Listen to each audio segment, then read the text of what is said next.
And we begin with a Fox News alert, and good afternoon to you. 4 hours and counting. That is how long exactly James Comey has been behind doors. Closed doors in this meeting on Capitol Hill, getting grilled by lawmakers. Hello, everyone. I'm Julie Banderas, and for Dana Perino today, and this is the Daily Briefing.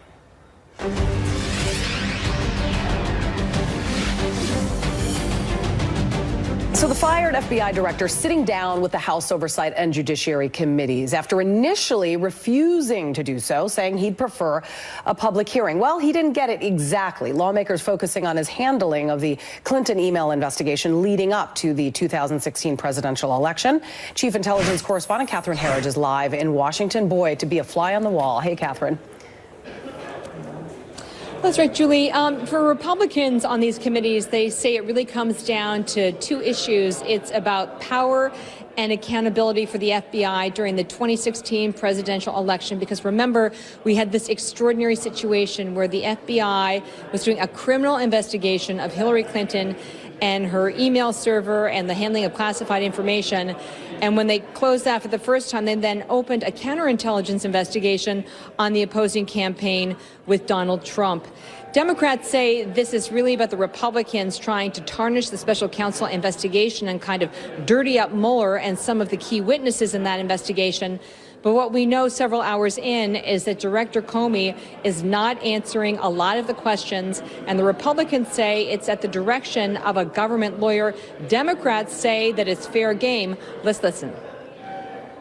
Director Comey is in there with two attorneys. The one that's from the Department of Justice has repeatedly, I would say at his gleeful acceptance, instructed that he will not be answering a great many questions that are clearly items at the core of our investigation. I see it a different way. I was there. I heard every question. I heard every answer. And I certainly know that, people were at the table. I was left with the impression that they were instructing him for the right reasons to either answer or not answer. As part of this deal that was brokered between Director Comey, his lawyers, and the House Republicans, is that there will be a transcript released to the public probably within a 24-hour period. So we'll be able to see for ourselves what the questions were that the government lawyer told the former director not to answer, and then we can decide for ourselves whether that seems justified with the ongoing investigations. All right, so is this it today, or are they going to bring him back for more questions? Well, that's you're right on top of the next most important issue. The Republicans are saying that because there's a hard stop today, just about 2.5 hours from now, that they want Director Comey to come back for another transcribed interview under oath. But they're also saying that they're going to push very hard now to get the Deputy Attorney General, Rod Rosenstein, to also sit for a similar interview before the end of the session. One Republican said it's because there is evidence that conflicts with his public explanation of this secretly recording the president, invoking the 25th. Rosenstein had said that he made those comments in jest. Deputy Attorney General Rosenstein's public statements that he did not really talk seriously about taping the president and invoking the 25th Amendment is not consistent with a number of other sworn testimony or transcribed interviews that we've had. What we're looking at here then is perhaps a second section with the former FBI director and maybe even a session with the Deputy Attorney General before Republicans lose control of these committees and the Democrats take the gavel. Just as a footnote here, the incoming Democratic chairman for the House Judiciary Committee told reporters this morning that he is going to shut down this investigation as one of the first steps he takes when he gains the gavel in January. Julie. Wow, all the more pressure for this thing to wrap up soon. All right, Catherine Herridge, thank you very much. Yeah. So President Trump revealing 2 new members to his team today, announcing plans to nominate William Barr for Attorney General and Heather Nauert for UN Ambassador. Chief White House correspondent John Roberts is live on the North Lawn trying to keep up with all the happenings there behind you. What's going on, John? And I just got off the phone just a second ago, Julie, and we've got another change that is going to be announced tomorrow at the Army-Navy football game that he's attending. President Trump will announce that he is going to put in the line of succession to replace Joe Dunford as the chairman of the Joint Chiefs of Staff over at the Pentagon, the current Army Chief of Staff, General Mark Milley. The president is very enamored of Milley. He is the sort of the textbook Hollywood version, if you will, of Joint Chiefs of Staff. And so the president will be making that announcement tomorrow. We do not know if Joe Dunford will work out for the rest of his term, which would run until October 1st of next year, or if he might be leaving early. We're trying to run that trap down, but we do know that the president tomorrow will announce General Mark Milley, the current Army Chief of Staff, to succeed the current chairman of the Joint Chiefs of Staff, General Joe Dunford. Now on to the news that by now is really old because it happened all of about 4 hours ago. The president doesn't know a whole lot about William Barr, who he has nominated to be his next attorney general. And there are some people who advised the president from outside the White House who were cautioning him against it. But just a few minutes ago in Kansas City, speaking to law enforcement officers, the president had high praise for his nominee. Listen here. Bill previously led the Justice Department with distinction as Attorney General under George H.W. Bush, following his unanimous confirmation by the United States Senate. During his tenure, he demonstrated an unwavering adherence to the rule of law. No one more capable or more qualified for this role. He deserves overwhelming bipartisan support. While Barr served as Bush 41's Attorney General, which puts him firmly in the establishment column, he does share some common ground with the president. He believes there was more cause to investigate Hillary Clinton's role in the Uranium One deal than there was cause to investigate the Trump campaign's possible collusion with Russia. And he fully backed the president's decision to fire James Comey in a Washington Post op-ed in May of 2017, saying, quote, "I know of no former senior Justice Department official, Democrat or Republican, who does not view Comey's conduct in July to have been a grave usurpation of authority." Barr also got a big vote of support today from the interim Attorney General, Matt Whitaker. Listen here. President's selection of Bill Barr as the next Attorney General is a continuation of this law and order presidency. Bill is supremely qualified, highly respected at the Department of Justice, and will continue to support the men and women in blue. Even though Barr attracted broad bipartisan support for his first confirmation back in 1991, Democrats are already signaling that it is going to be a tough time for him. Nancy Pelosi, the Speaker of the House, or assumed to be the Speaker of the House next year, saying, quote, "Barr has spent the past 2 years auditioning for this job by stoking partisan attacks on our nation's law enforcement community. This nomination is the latest in the president's pattern of installing partisan hacks in the highest reaches of our government who will happily do his bidding." Senator Schumer saying that Barr's got a steep hill to climb, that he must make a commitment to continuing the Mueller investigation if he hopes to make it through Senate confirmation. Meantime, the knives are already out for the president's nominee to replace Nikki Haley at the United Nations. The former State Department spokeswoman and former Fox News correspondent Heather Nauert, the Center for American Progress, saying, quote, "This nomination reinforces the Trump administration's complete lack of interest in diplomacy. To nominate someone with zero diplomatic negotiating experience is yet another reminder that the Trump administration, which has placed generals in charge of foreign policy and methodically gutted the State Department, does not prioritize diplomacy. Trump is not putting America first. He's ensuring America is alone in the world." Contrast that, though, with what South Carolina Senator Lindsey Graham said. "I've known Heather for many years. She is a fine and capable person. She was an effective spokeswoman for the Department of State and enjoys the confidence of Secretary Pompeo and President Trump. I'm sure she will perform well at her hearing and look forward to supporting her nomination." Anyone that the president sends up to Capitol Hill for confirmation will face a rough ride, but these two may be particularly rough because Democrats really want to make a point, particularly if these confirmations don't start until the new year, when the House is firmly in Democratic hands, even though they don't have anything to do with Senate confirmation, but just kind of an overall sense of asserting their authority. Julie. I was going to say, man, all right, you got to go sit down after that one. All right, John Roberts, thank you very much. Great reporting as always. So for more on all of this, Chris Stirewalt is Fox News politics editor and the editor of Halftime Report. All right, Chris, you got all of that?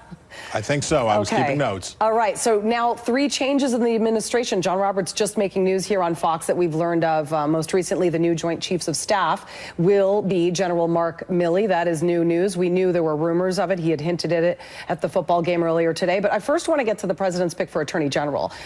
Speaking about William Barr, President Trump says, quote, he was my first choice from day one, calling him a highly respected lawyer and one of the most respected jurists in the country. What do you make of the president's nomination? Well, he's not a jurist, so that would be a problem. But Barr should be a very safe and very easily confirmable choice.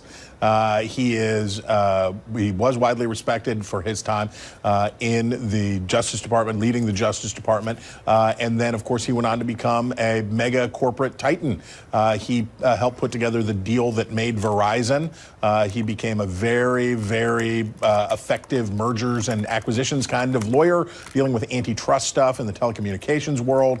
He has a lot of rich friends. He has a lot of admirers. And he has a lot of credibility from his time dealing with issues like the LA riots and other things that were part of the Bush term. So he should be in good shape. Yeah, he previously obviously served as Attorney General under George H.W. Bush, and ironically, we bid our goodbyes to him this week.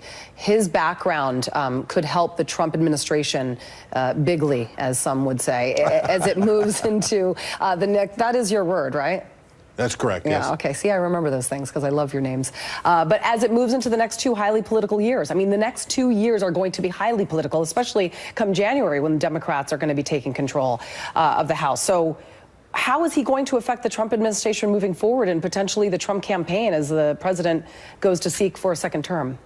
Well, we don't know about timing here, and this is a significant consideration. So as long as Trump has Whitaker over there treading water as the acting attorney general, it's hard to wrap up the Mueller. It's hard to get things done. It's hard to move on. The Justice Department is sort of necessarily in a holding pattern because there's plenty of doubt as to whether Whitaker can really constitutionally hold that office. Right. So he is a tool for killing time for Trump and also keeping an eye on Mueller and an eye on what's going on over there. The sooner the better in terms of what the Republicans in the Senate want. And in terms of what the Justice Department needs, the sooner the better, because as soon as Barr's in, then you'll have a greater degree of confidence that these matters can be wrapped up. Right. Now, I want to switch gears. Speaking of getting things wrapped up in the Mueller investigation, the former FBI Director James Comey, as you know, testifying today. He's been there for 4 hours behind closed doors, talking about the FBI's handling of the investigation into the Russian interference in the 2016 election, but also about his dealings of Hillary Clinton's emails. What's interesting, though, is, as you know, Comey requested a public hearing. He didn't quite get that, but he is allowed to, which I think is interesting, to come out and speak afterward, which, seems interesting to me. What do you make of him getting a chance to actually speak to the public about something as a key witness in the investigation? Well, if James Comey says something interesting, it will be the first time in a long time. He has it's like tryptophan. And to a large extent, who cares? And to a large extent, who cares about this hearing? I think Republicans should remember they just lost 40 seats in the House of Representatives. They just saw Democrats put on the best performance in the House in a long time. Oh, okay, bye. No. I wanted you to finish that thought, but we have 15 seconds, and I don't know what to do. We just used it. All right, Chris Stirewalt, thank you so much. Bye. I could talk to you forever. Thank you. So Robert Mueller preparing to file court documents on Paul Manafort and Michael Cohen today. So is he about to drop a bombshell? We shall see.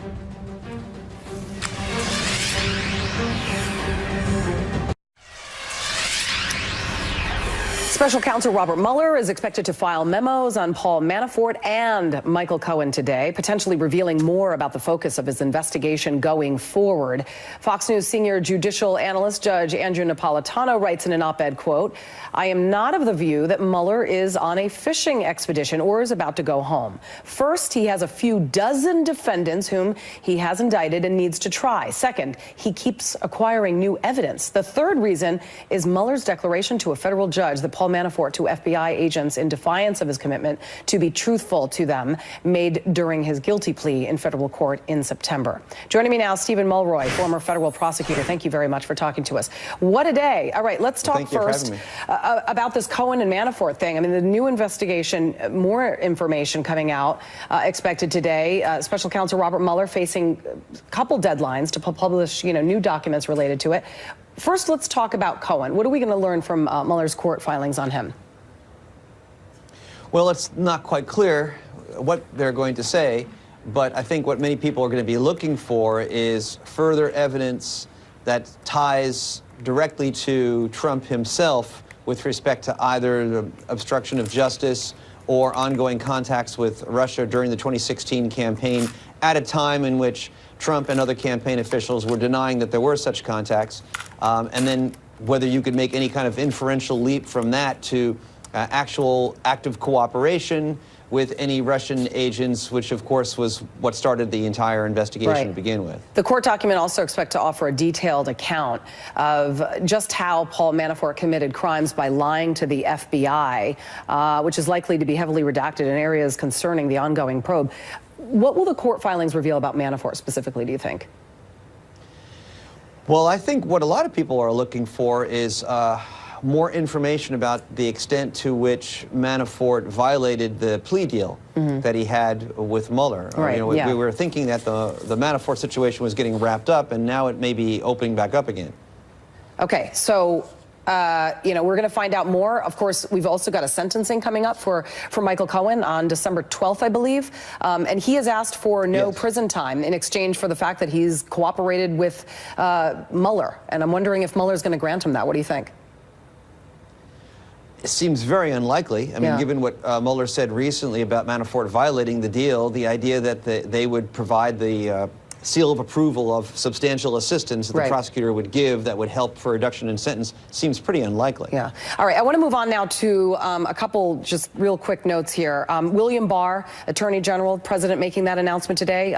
You worked under Barr, so I just want your personal reaction to his pick and what you believe, what changes he's going to make in the Trump administration and in Washington moving forward. Well, when I first joined the Justice Department under then Attorney General William Barr, I mean, his reputation was sort of a solid establishment, certainly conservative, but not radical Attorney General, certainly qualified given all of his experience up to that point in the Department of Justice. Under George H.W. Bush, a sort of a more establishment, moderate presidency. And, although he has made public statements that have been critical of the Mueller investigation, not as harshly critical as Matt Whitaker, who is the acting Attorney General right now. Right. And you obviously want to have it seem as if somebody is coming in with an open slate and not biased, and someone who is going to abide by the law. And someone who the president will respect, and it seems that he's found that person. So, Stephen Mulroy, thank you very much. That's all the time we have, but thank you for coming on today. All right, thank you. So the Dow Jones now triple digits down today. What is behind this dip? And is there relief on the way? Also the role President Trump will be playing in the 119th meeting between the Army and Navy football teams tomorrow. We'll tell you next.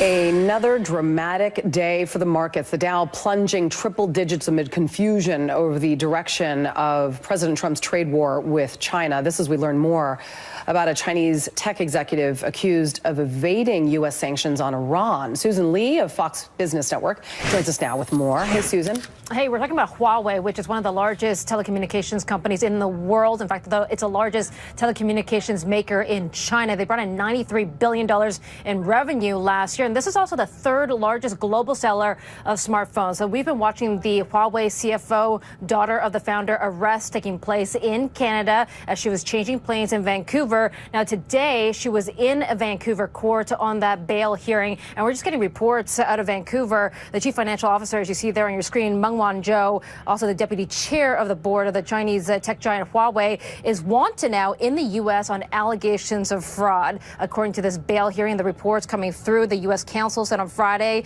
that Meng is accused of using unofficial subsidiaries, including one called Skycom, to evade U.S. sanctions on Iran from the years of 2009 to 2014. And it's also alleged that she made these public misrepresentations about Skycom, the subsidiary, saying that it was separate from Huawei, which the U.S. contends were actually the same company doing business with Iran. Now, also, there are questions as to whether or not the Trump administration had any notions that this arrest was going to take place before it actually did on Saturday, December the 1st. That's also the same day that the dinner took place between President Trump and President Xi of China at the G20. And we did hear from National Security Advisor John Bolton telling NPR News yesterday he had received word about the arrest before it took place. He had not briefed, though, the U.S. president or the White House on this, so the president had no idea. Trade advisor Peter Navarro also said no one knew, and we heard from Larry Kudlow today as well. They violated the sanctions with Iran, okay? They violated the sanctions. They have been warned, and finally we had to prosecute that. Yeah, so China also hitting back as well. China and one of the tabloids there called the Global Times calling Washington a rogue regime, and they are asking for the release of Huawei CFO. Julie, back to you. All right, Susan Lee, thank you very much. Great to see you. So President Trump will attend the Army-Navy football game tomorrow in Philadelphia. He'll be handling the opening coin toss, where the Black Knights will be trying for their third straight win against the Midshipmen. And as John Roberts reported earlier, making news here at the beginning of our hour, the president will announce plans to put General Mark Milley, the current Army Chief of Staff, in the line of succession to replace General Joe Dunford as chairman of the Joint Chiefs of Staff. So there are key deadlines today in both the Michael Cohen and Paul Manafort cases. What we expect to learn today, and a race for Congress that has never been called, now under investigation after absentee ballots were mishandled. We'll have more on the people in question ahead. We were asked to pick up absentee ballots. He told us that he would put gas in our car and slide us a little bit of money during the week to help out. We did not know it was illegal to pick them up.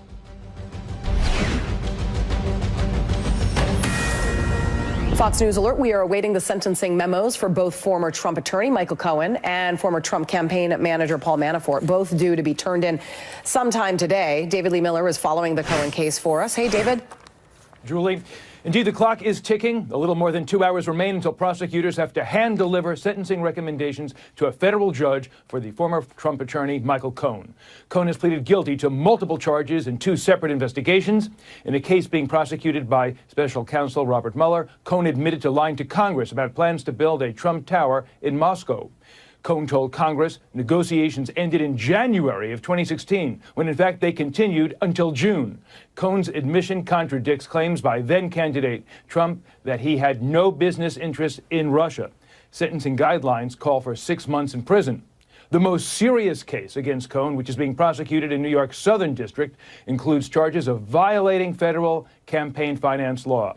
Cohen pleaded guilty to 8 counts and could be sentenced to just over 5 years in prison. These charges are in connection to arranging payouts to adult film star Stormy Daniels and Playboy model Karen McDougal, both of whom have claimed to have had affairs with Mr. Trump, affairs that Mr. Trump denies. Citing his cooperation with prosecutors, Cohen's attorneys argue he should not be sentenced to prison. The question, soon to be answered, what, if anything, new will be learned from the government sentencing memo about Mueller's Russia investigation? If the case of the former Trump advisor Michael Flynn is any guide, what we can expect today is a heavily redacted document. Following Cohen's latest guilty plea, the president called his former attorney, quote, a weak person who should receive and serve a full sentence. This is the same Michael Cohen who once said he would take a bullet for Mr. Trump. Julie? All right, David Lee Miller, thank you. For more on this now, I'm joined by Deborah Messier. She is a former ethics attorney in the White House counsel's office. Thank you so much for coming on. All right, couple deadlines here. Okay, so the Cohen deadline's 5 o'clock. The Manafort deadline is midnight tonight. What are we going to learn from Mueller's court filings on Manafort and Cohen? Well, basically, let's start with Mueller. Mueller, he's indicated to the judge that he's basically withdrawing from the plea deal. He's not going to recommend minimum or reduced sentencing for Mr. Manafort. Based on what he says are lies and potentially new crimes committed by Mr. Manafort. Michael Cohen has pleaded that he does not believe he deserves prison time because he has, first of all, pleaded guilty. He has admitted to lying on numerous issues, and he believes he has cooperated with the special counsel. It doesn't seem, though, that Robert Mueller sees it that way, and he is going to recommend something to a judge. A judge here in New York has asked that he come up with a recommendation. What do you believe he's going to recommend?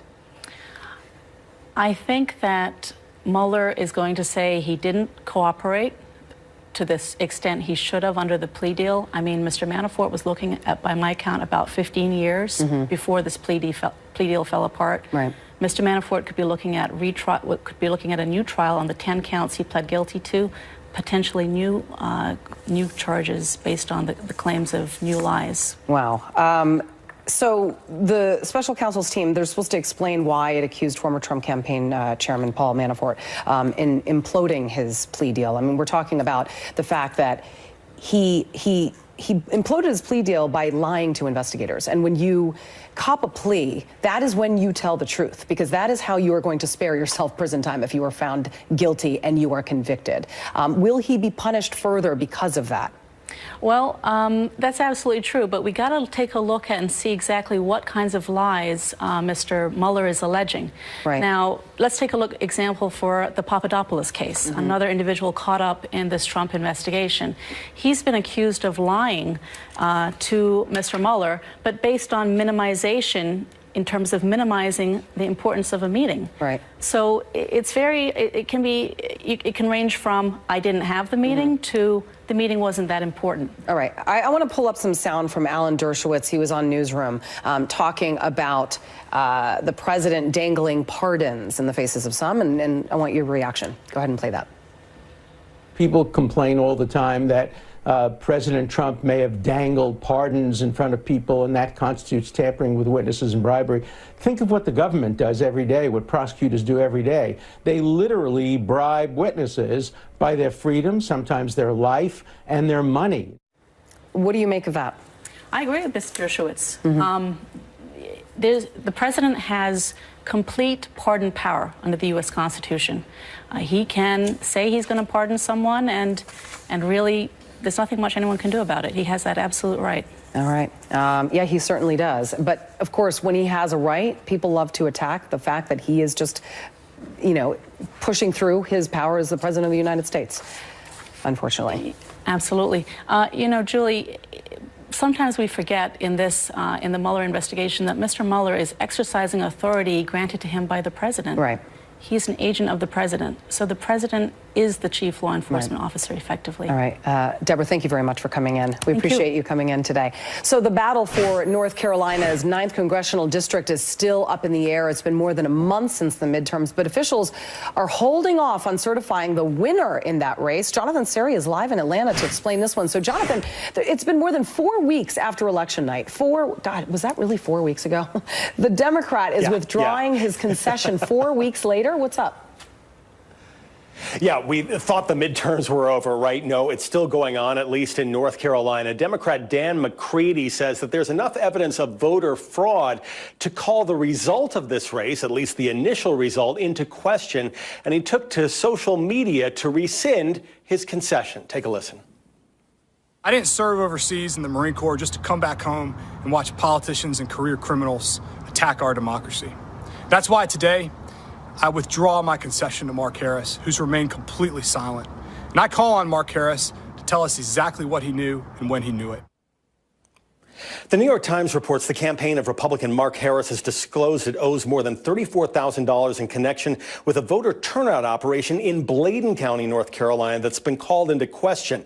State elections officials are investigating allegations that a Republican political operative ran a door-to-door effort to collect absentee ballots from voters, which is illegal in North Carolina. Well, state Republican leaders insist Harris had no knowledge of illegal activity and point to a local WBTV news report suggesting a Democrat Democrat-affiliated group may have also been involved in some sort of illegal vote soliciting activity in the same county. Republicans say they would support a completely new election if state officials can show ballot irregularities affected the outcome of the race. Breaking news, a Fox News alert. President Trump is set to address police officers and prosecutors in Kansas City, Missouri. And he has already today announced some key personnel moves. We are outnumbered overtime. I'm Harris Faulkner. Awaiting the president's remarks, you see the lectern there in the center of your screen. He'll be talking about crime before a very large audience of law enforcement and prosecutors, as I just mentioned. He's expected to begin at any moment. And the U.S. District Attorney there has said, McAllister, the president will talk about crime.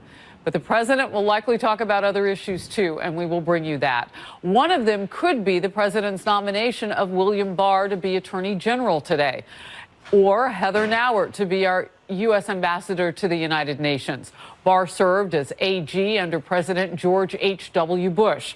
Nauert has been State Department spokeswoman since the early days of the administration. Chief White House correspondent John Roberts has more from the North Lawn. John?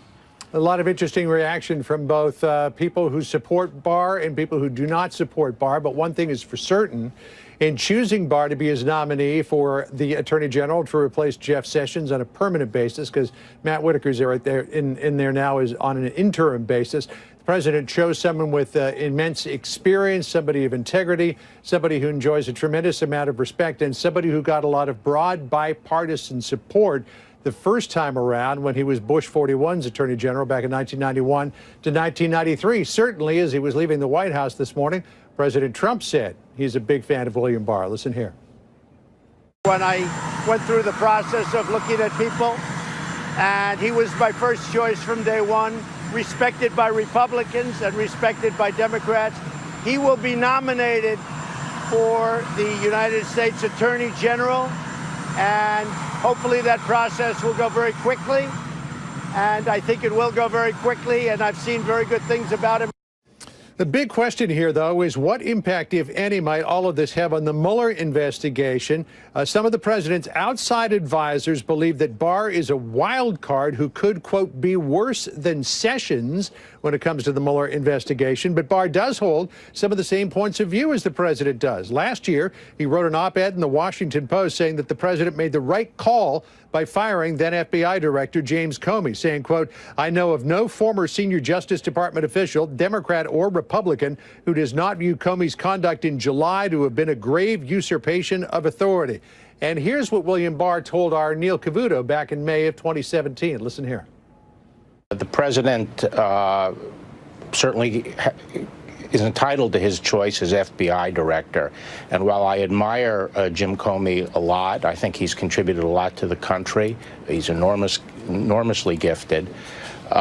He crossed the basic line back in July. Barr's also on the same page with the president when it comes to Hillary Clinton, saying last year he saw more reason to investigate Hillary Clinton because of the Uranium One deal than any suspected collusion between the Trump campaign and Russia. Barr telling the New York Times in November of last year, quote, to the extent it is not pursuing these matters, the department is abdicating its responsibility. The other big nomination, Harris, that you mentioned, that of Heather Nauert for UN ambassador. We were told weeks ago that she had been offered the job. A lot of people came around and denied that, but now she's been nominated by the president, so it looks like it was there all the time. She was the spokesperson at the State Department, still is, since the days of Rex Tillerson, former Fox News correspondent, of course. Not a great amount of foreign policy experience before coming to the State Department, but she's gained a lot since then. The president is a big fan of hers, so is Mike Pompeo, the Secretary of State, and so is Lindsey Graham, who, of course, will be integral to her confirmation. In a statement, Graham saying, quote, I've known Heather for many years. She's a fine and capable person. She was an effective spokeswoman for the Department of State and enjoys the confidence of Secretary Pompeo and President Trump. I'm sure she will perform well at her hearing and look forward to supporting her nomination. Don't know when the nominations will be scheduled for. Not a lot of time left in this month, but they may try to get it in before the new year. Harris? Yeah, it's a quick month. So I know you had mentioned this last hour, and I'm seeing now, I'm catching a tweet that, and this would be per Bloomberg, but you reported it too, Heather Nauert will not be in the cabinet. We're being told that the new UN ambassador post is being downgraded to a non-cabinet level. That's a report. You had it for us last hour. What more have you learned? I actually had it weeks ago, but who's counting? It's not. You are. It's not being downgraded per se. Okay. Because the job of UN ambassador has always been subordinate to the Secretary of State in the flowchart of the Department of State. When Nikki Haley took the position, she insisted on it being a cabinet level position, and the president does have discretion to decide which positions are cabinet or which are sub-cabinet.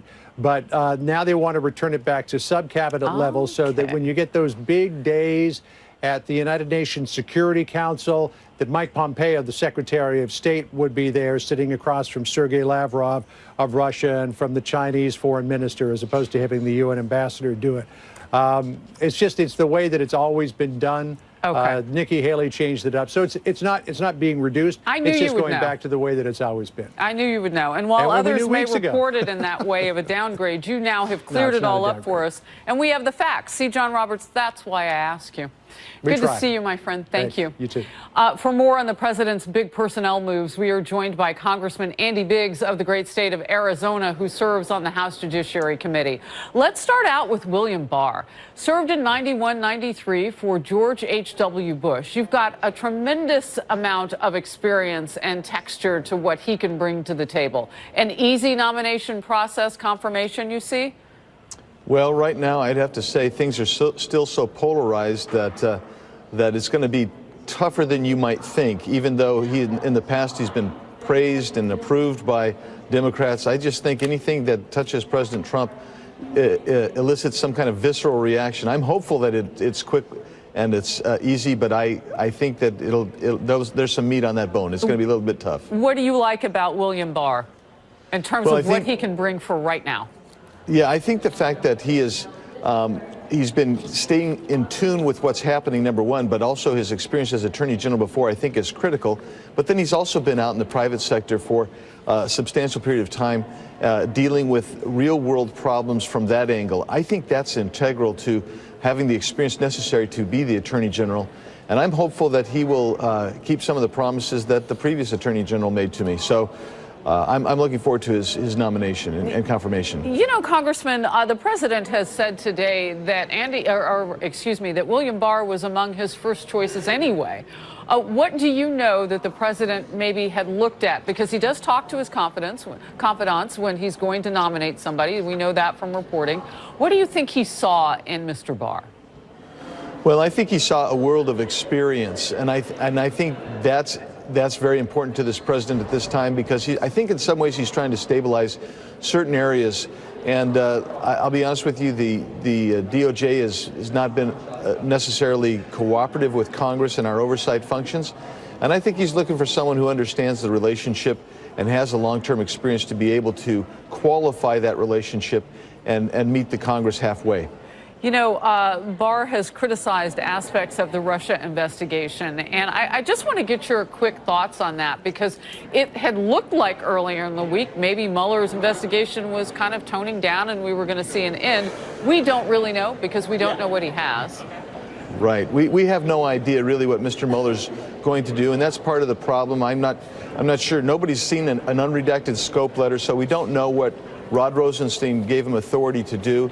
And so he's been wandering in paths that I think all of us said, well, that doesn't have anything to do with conspiracy with Russia to impact the election. I think having a strong attorney general there will actually bring some oversight into that. And I think people need to understand, nobody's talking about pulling the plug on the Mueller investigation, but there needs to be some kind of constraints and bring him back into the mold that he was supposed to be in. And I think that's one of the aspects that I like of this nomination. Oh, that's very interesting. Meanwhile, and I've been talking about it, and let's jump right in. A busy Friday afternoon we're expecting with regard to the Russia probe. Robert Mueller is due to file those sentencing memos, just like he did with Michael Flynn. He'll do so now with Paul Manafort and Michael Cohen. which could reveal how Manafort violated his plea deal, because we learned about that last week.